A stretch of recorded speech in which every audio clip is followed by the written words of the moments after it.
Moms and dads, I bet you can relate to this email. Kirk, my son is just like the kids you described in your podcast. He comes home feeling defeated after school, feeling like he isn't smart. But I got him Crunch Labs and he loves it. Building the new toy and watching Mark Rober makes him feel smart. And then he explains, talking a million miles a minute, like our kids do, all the cool science facts he's learned. It's like I get my real kid back when he's building his Crunch Labs toy. And that is exactly why I was so psyched when my niece first told me how her son loves Crunch Lab. Confession, this is the one sponsor I wanted more than any other because it's such a perfect fit for our kids. So go to crunchlabs.com/calm and you'll see why. Crunch Labs is a STEM monthly subscription build box for kids. Your kids get a really fun toy in the mail every month. And what kid doesn't love that? And then they put it together by watching a step-by-step video from former NASA engineer Mark Rober, where he teaches all the cool physics that make the toy work. Mark's passion is helping kids think like engineers. And this helps your kids develop resilience and problem-solving skills while having a ton of fun. Get your kids something they will actually love, use, and look forward to getting all throughout the coming year. Build your child's confidence now. Visit crunchlabs.com/calm and get your kids Crunch Labs today. When you bring your child home for the first time, you want a baby monitor you can trust. When you choose Stork, you choose technology trusted to monitor 10 million babies in hospitals every year. Stork continuously tracks your baby's pulse rate, oxygen saturation, and temperature. Visit MassimoStork.com to learn more. Stork, a revolutionary baby monitor, is born. Stork is not a medical device. Read and understand all product labeling. Massimo data on file. Do you have kids who are always seemingly in trouble? Does it seem like you're always just saying, no, stop? Well, you know why it feels like that? Because you probably are, right? And no matter what you do, it's like you just constantly give consequences for these kids, and it doesn't really change anything. And ultimately, what you want is for them to listen to you and respect you, right? That's why you're listening to the Calm Parenting Podcast. So I'm going to teach you how to do that today. I'm going to give you very specific instructions, a mission for you for the next week. For those that don't know, my name is Kirk Martin. I'm founder of Celebrate Calm. You can find us at celebratecalm.com. For the men who may be listening who haven't heard before, I'll give you less than a 1-minute summary of me and my life, how we came to this. My dad was career military. He was known in our home as the Colonel. So my dad did not have a full range of parenting tools at his disposal. He knew how to have a very loud voice, very gruff. He knew fear and intimidation, and he knew the my way or highway approach. My dad, like me, struggled when things weren't in order, right? So when he'd come home from work and there were Legos all over the floor and there was disorder in the home or we didn't listen, it freaked him out. And I was very much the same way. I believe partly that's why he was attracted to the military, because of the order and structure there. It was very safe for him. He knew how to operate within that structure. But once you took that structure away and he stepped through the door of the home, now how do you handle it when you've got 4 boys and you've got a wife? That's hard. And many of us can identify with that because at the office, we're cool and calm. We can handle anything that goes wrong. We step through the door of our home and there are some Legos on the floor and we start freaking out already. Well, that's what I kind of inherited from my dad.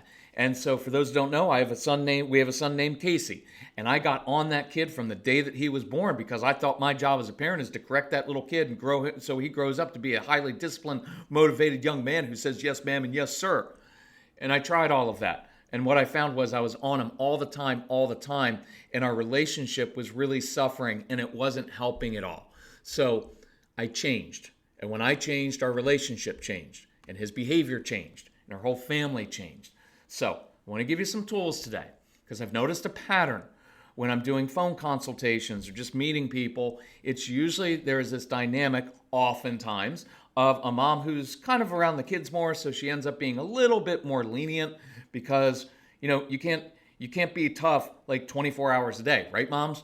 And so sometimes you're a little bit more lenient. Maybe that's your personality style. And then there's dad sometimes is like me, who's kind of coming home and immediately he's like all over the kids and he's kind of gruff with things and takes it a little bit too far. And so mom's put in this position of, wait, do I protect my child from my husband's words? But if I do, am I undermining my husband's authority? And then this divide in the home starts to grow.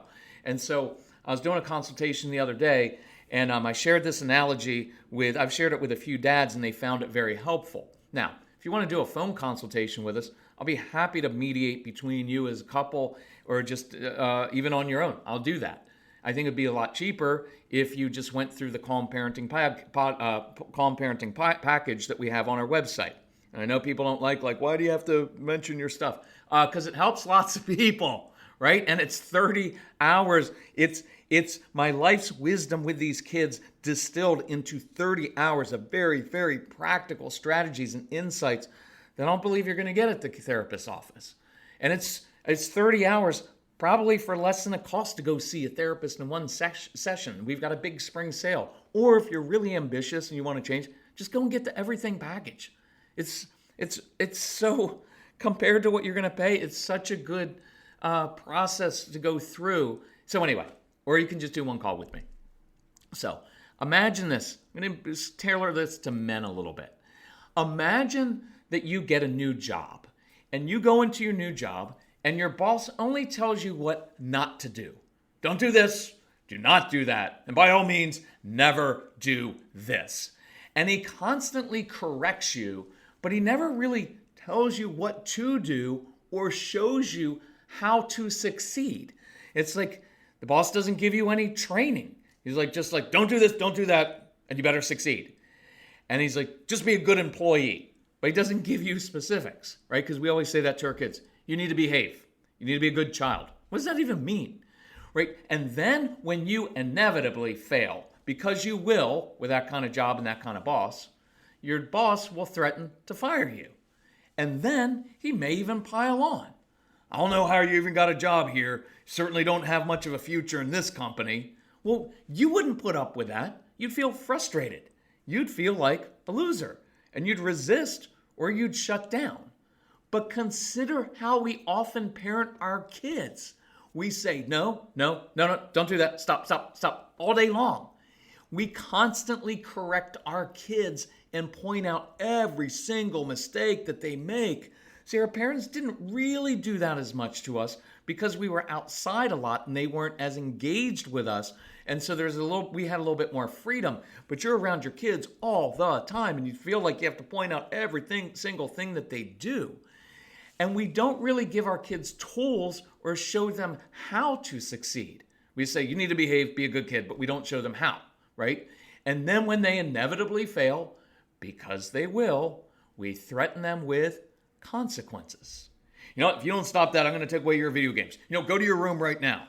It doesn't work. You've noticed that. Dads, moms, you've noticed that. Consequences don't work with the strong-willed child, right? And then we often pile on and we doom our kids with our words. And I did this to Casey when he was young, and it was brutal. What were you thinking? How are you ever going to be successful in life? You know what? You can't even do a simple task. And I was dooming his future, and it was just brutal because I was making it personal. And just like you at this new job, your child's not going to put up with that either because they're going to feel frustrated, like a loser, like you don't like them, and they will resist or they will shut down. So what are we going to do differently? See, just think at work, a good leader will define how you can be successful. Look, if you accomplish these 3 big goals, you'll get a raise, you'll get a promotion. Good leader will give you adequate training to show you how to be successful. When you do well, that good leader is going to affirm that and point that out and say, hey, nice job with that project. When you fail to meet expectations, a good leader will address it. But how's he going to address it? He's going to be like, you know what, I can't believe that you turned in that proposal like that. What were you thinking, right? It's obvious that you don't respect me. No, he's not going to say that. He's probably going to say, hey, last 2 projects, nice job. The latest recommendation fell a little flat for me. Here's how I think you can make it better. I think you need to add a little bit more context, consider some of those competitive changes that we may not be anticipating, And then I want you to come back to me with that proposal. And I look forward to seeing what you come up with, right? So he's addressed that what you did didn't meet standards, but then he showed you how to improve, right? It's different. So with our kids, let's do the following for the next week. I can give you 100 different things to do, but I want to keep this specific for this analogy for the next week. When you say no to your kids, and you should, this has nothing to do with like permissive parenting, let your kids get away with things. No, we need to say no, but when I say no, even matter-of-fact manner. There's nothing personal, there's no anger, there's no malice. Look, that's just not happening in my home, right? When we say no to inappropriate behavior, say yes to something that is appropriate, an activity, a project, a challenge, a mission, something that's appropriate. So it can sound like, hey, jumping on the sofa, not happening in my home. Hey, picking on your sister, nope, that's not working here. But I could really use your help doing X. Hey, doing what you're doing right now, that's not going to work in my home. No. Can you hear that? There's no. I'm not saying like, I can't believe that you would do that. When will you start listening to me? I'm not frustrated. I'm just letting them know. Now, I'm frustrated inside. Let me clarify. You should feel frustrated. You can feel disappointed, feel at your wit's end, feel all those things all you want inside, but you can't let it come out of you, because as soon as you start with this kind of frustrated tone, it escalates things. It's for a different podcast, and we have lots of them, so listen. But my no becomes, hey, that not happening in my home. Nope, there's no energy to my no. But after I say no, then I give energy. Hey, that's not happening, but here's what I could use some help with. You need to channel your kids' energy. They have a lot of energy, physical and emotional and mental, intellectual energy. And you've got to focus that on something purposeful that challenges them, that engages their brain, that motivates them, right? And you make it very specific. So you're showing your child how to succeed.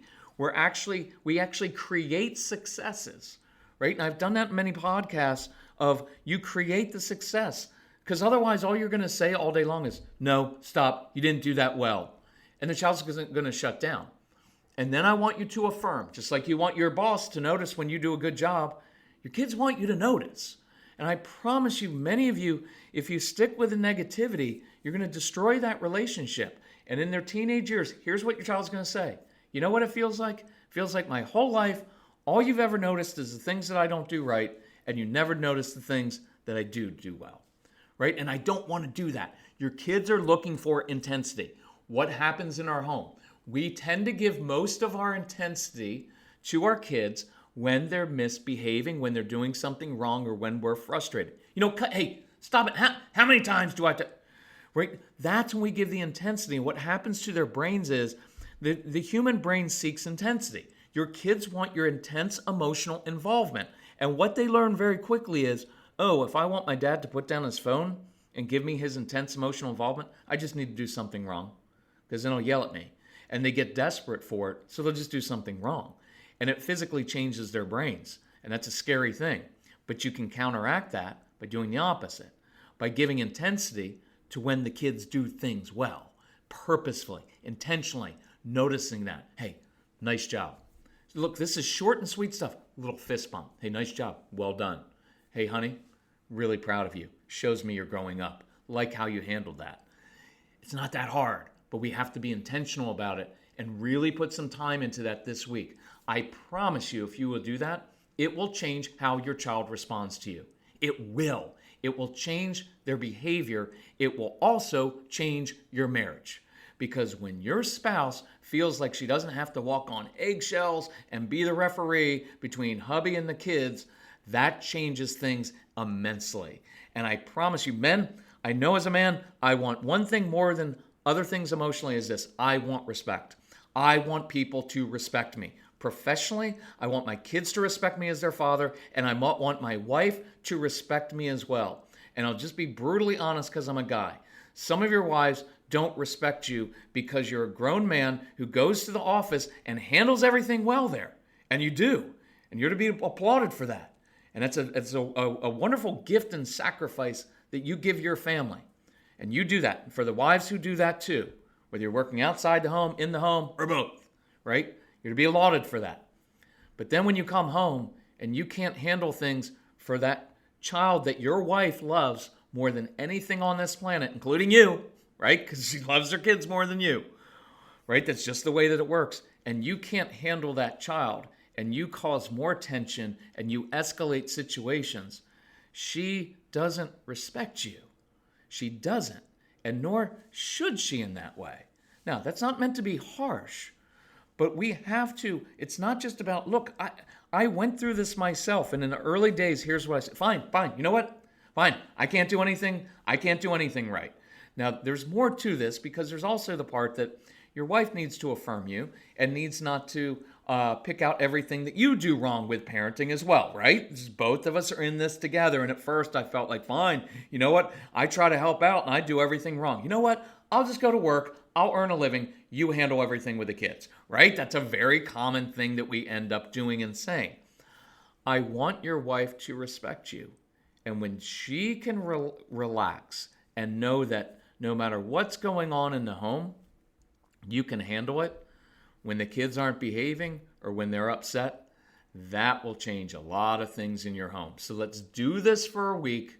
I guarantee you 100% your child wants to please you. He or she just doesn't always know how to do it. Just like you wouldn't know how to please that boss if that's that environment we described, that's what you had to work in. So let's change it, because remember, relationships change behavior, rules and consequences don't. Connection breeds compliance. Do this for 1 week. When you mess up, which you will, apologize, reset yourself, and then let me know how it goes. If we can help you in any way, email Casey, C-A-S-E-Y, at celebratecalm.com. Tell us about your family, how we can help. We'll give you ideas and strategies. We'll recommend resources for you within your budget. We do have a big sale going on, so look that up at celebratecalm.com, and we'll be glad to help you. Love you all. Let us know how we can help.